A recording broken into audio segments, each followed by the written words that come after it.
Hi there, I'm Budda, and you're watching Dr. Guitar, a show for all you guitarists out there. Today's episode, I'm filming it inside of a car, going back to Braga. I'm coming from Lisbon, from a rehearsal to a show I'll be doing next August 17th. And I'm going back home. So I remembered to do the episode in a different scenario in the car while driving. Woo! And today's episode is about some of my favorite records of all time. Of course, this is not me saying these records are the best records ever made or the only records you should listen to.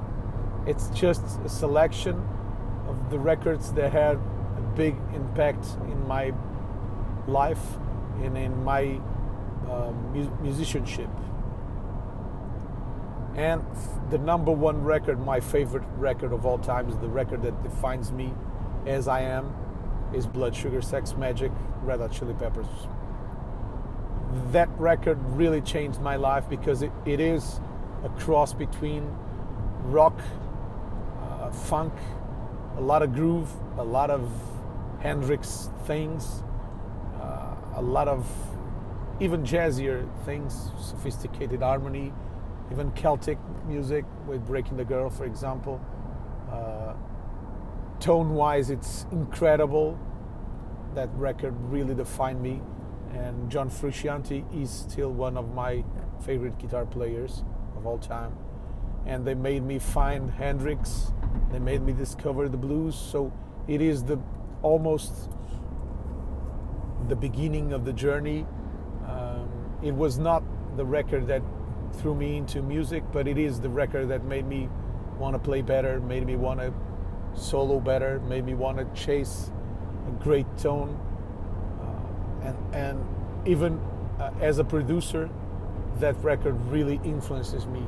Almost all my records have songs going into one another, so a song never has a silence when it stops. It just goes to the next song, as all Rick Rubin's Red Hot Chili Peppers records.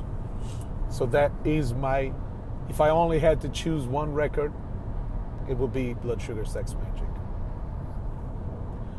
Another super important record in my life is Nevermind from Nirvana.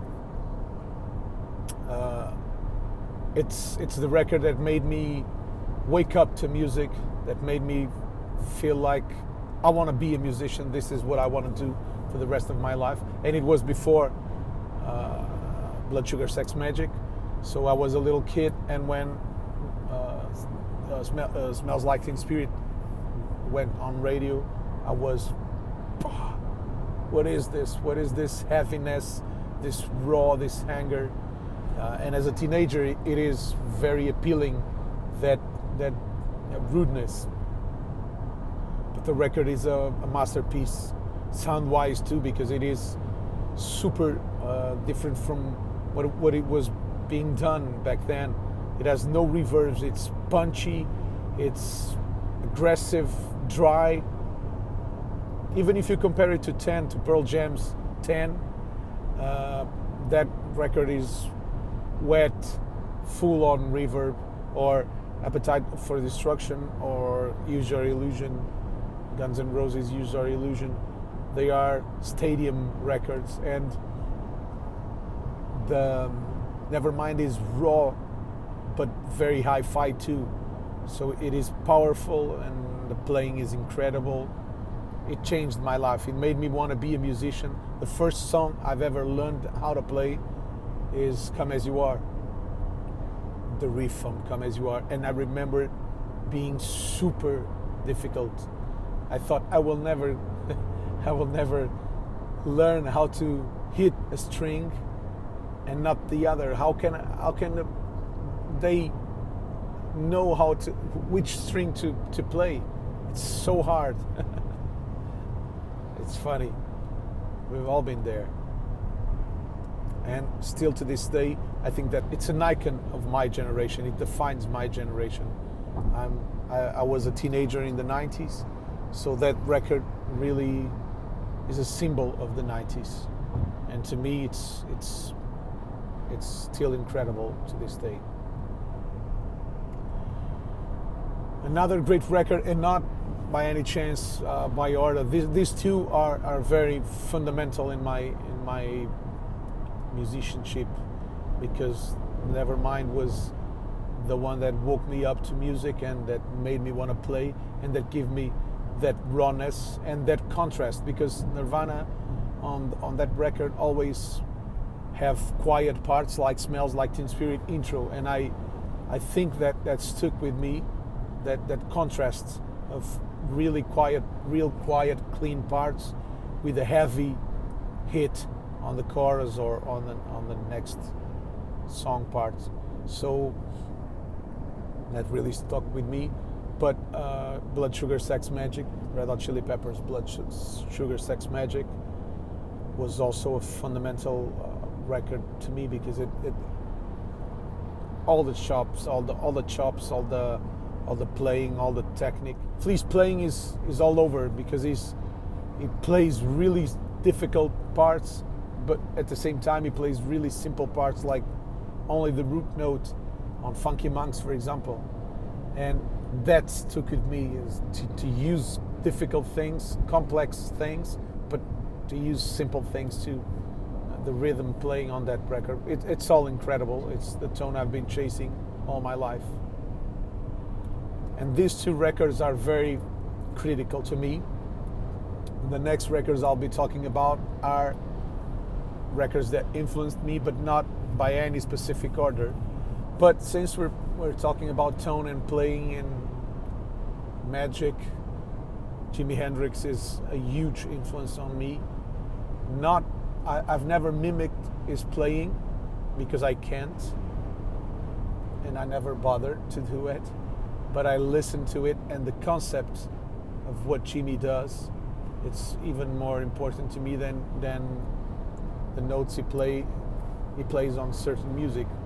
So I love the tone, the Jimi Hendrix chase for tone, the grooviness, the playing, the emotion, the rawness, the aggression on Jimmy's playing. He has it all, and I really love it. So if I had to choose two Jimi Hendrix records, because it need to be two, because Hendrix has a lot of faces, a lot of incarnations, it will be definitely Band of Gypsies. It's my favorite Hendrix record. It's a live record with a black band, Billy Cox on bass, Buddy Miles on drums. It's a groovy record, a riff-oriented record. It's a great record. A lot of jam, a lot of great tones, a lot of great magic and music. Hendrix at his best playing, I think. And then probably As Bold as Love, the studio record, which I always preferred the live performance to the studio record. The studio record is a lot more polished, a lot cleaner. I don't think it suits Hendrix playing, but Hendrix is Hendrix, and that record, especially Band of Gypsies, I've listened to it thousands of times, and it's my favorite record, and it really influenced me on my playing, on the jamming, on the bendings, on the crazy stuff, getting tones, the fuzz, the vibe, the octave fuzz. Probably if I only had one pedal, it would be an octave fuzz. It's the only pedal I cannot get out of an amp, and the only effect, and it's the one I use the most. I love it. The octave fuzz has so many textures, and most of it is because of Hendrix. So yeah, Band of Gypsies, it's definitely one of my favorite records. Then going live, continuing on live, Made in Japan, Deep Purple's Made in Japan. It's an incredible record. The guitar tone on Richie Blackmore's guitar tone is out of this world. It's super. Uh, it seems it was recorded yesterday, not in the 70s, in 1970, and it is incredible the tones you get out of that guitar, the way it changes from neck pickup to bridge pickup, the way he uses his guitar to get different tones, the volume swells, the cutting down the volume to get less distortion. It is the first time I've heard that someone used an Echoplex. I think he used an Akai, a tape delay, but he didn't use the delay. He just used the preamp on the delay to get more drive out of the amp. The jamming is incredible. The improvisation is incredible. The band is in a super great shape. The songs are great. But I think that record is rock and roll in a box. And I'm not. I love AC/DC, but I'm not. I was never an AC/DC connoisseur. So my hard rock, heavy rock influence is a lot more Deep Purple way. And Richie Blackmore played the Strat, which is also probably one of the reasons I really love it. I usually prefer single coils to my playing, of course. That record is super influential on me, the jamming, all those things. Of course, the greatest band ever to me is Led Zeppelin, and because they are the best collective of musicians that I know of. So they are definitely the greatest rock and roll band, the greatest band as an all-together band, because every one of the four Zeppelin members is crucial to the Zeppelin tone. It's not like just Jimmy Page or just Robert Plant or just Jimmy Page and Robert Plant. Bonham is the ultimate rock drummer. John Paul Jones is an incredible bass player, but also a great arranger and a great multi-instrumentalist guy who played a lot of things like pianos, Rhodes, Hammond, Wurlitzer, and the Mellotron on Stairway to Heaven, for example, and on all those great songs, Kashmir, the strings. So they are, the four of them are out of this world. So of course I had to choose Zeppelin records, and the one that really influenced me the most was Led Zeppelin 2. That record, I've heard it 1,000 times, 1,000,000 times. And then Led Zeppelin 4. Those were the two records that I listened to the most, just because those were the records I had. Then later I bought it all. I have all Zeppelin's records, but I can't remember which song is on which record, except from Led Zeppelin 2 and Led Zeppelin 4, because I had those records when I was more into Zeppelin, and I know the records from top to bottom. Dire Straits, Brothers in Arms, it's also a super influential record on me. Not in my period of being a musician, but while I was a kid. I listened to it a lot before I was a musician, before I started playing. But it stuck in the back of my brain forever. So the intro on Brothers in Arms, I just learned it 6 months ago. I've never played Dire Straits other than Sultans of Swing. It was the only Dire Straits song I knew how to play. But Walk of Life, Money for Nothing, Brothers in Arms, it's such an incredible record. Mark Knopfler's guitar tone on that record is out of this world. It's one of a kind. And it really influenced me, probably the country side of it. I really love the country music. I never played country, but I love the country song, the western, the southern rock of things. Then on the same page, it's Supertramp, Breakfast in America. I think it's the name of the record. I've heard it countless times while I was a kid, while I was 6 years old to 12 years old. I've heard it thousands and thousands of times. And I love that sound. It's a great Beatlesque. It's a unique sound. Supertramp have a unique sound. And the instrumental parts are great. They are super melodic, super musical. I have only good things to say about it. Right, you bloody well right. You got a bloody right to say. It's a great riff. It reminds me of Pink Floyd's Money, for example. It's the same vibe. That Rhodes, it's incredible. Lenny Kravitz, Circus, it's another great record. I love all the Lenny Kravitz records because he's a genius production-wise. He's a great singer, a great songwriter. But Circus is dark and mysterious and heavy as hell. The drum sounds on the drum tones on that record are unbelievable. John Bonham, of course, they are super John Bonham influenced, but they are great nonetheless. And that record has a lot of great, amazing songs.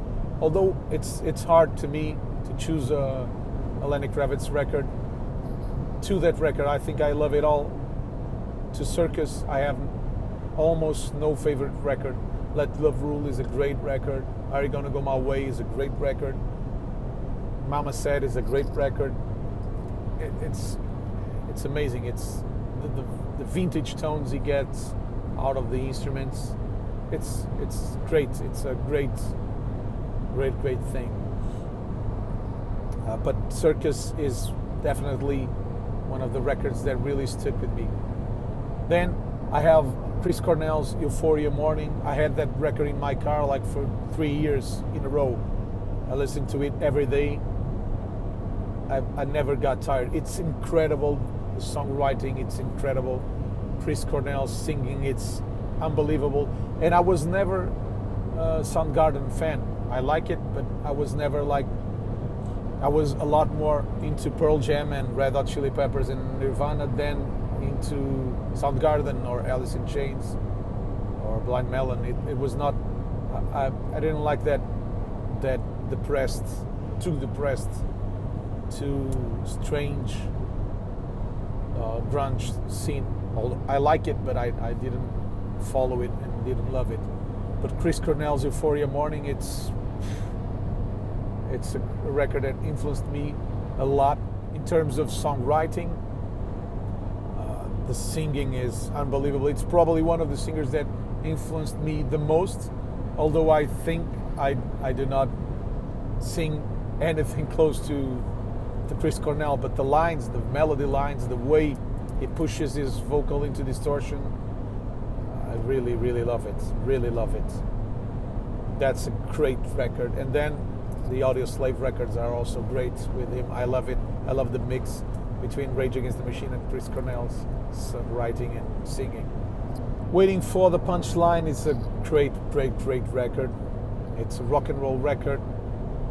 And Nuno Betancourt tone is incredible on the record. I don't really like the Pornograffiti Extreme. It's too heavy metal to me, but that is a rock and roll record with John Bonham kind of tone on drums.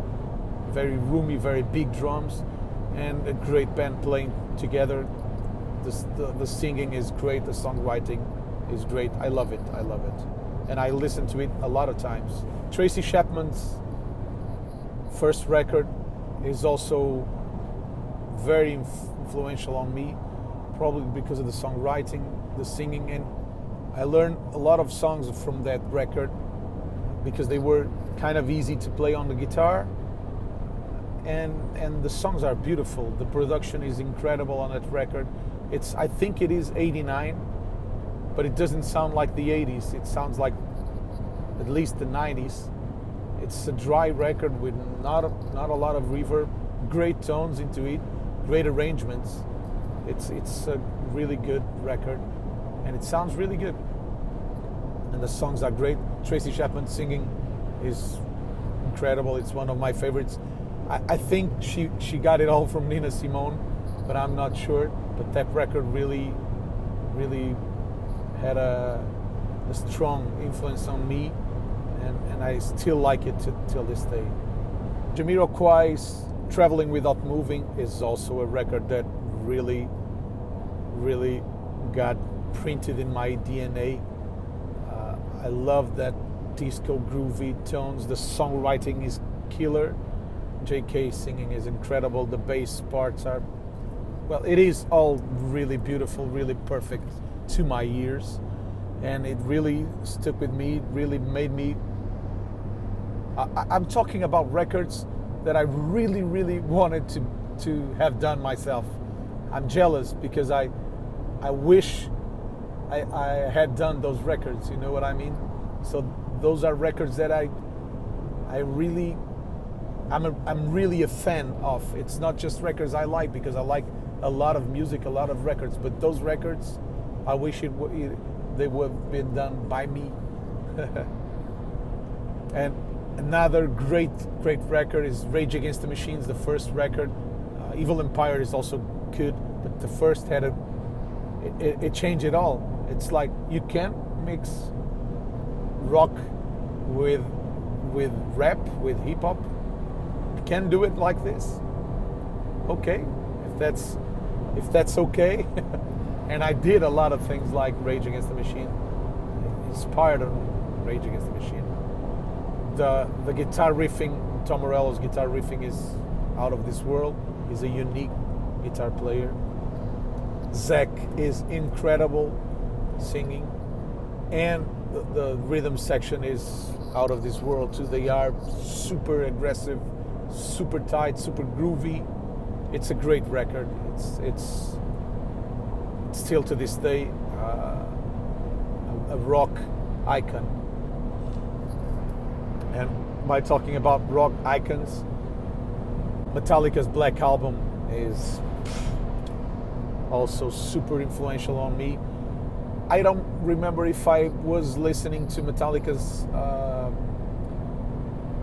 previous albums, or if I knew Metallica on the Black Album, which is probably what it happened, and then I went back to listen to all the other records.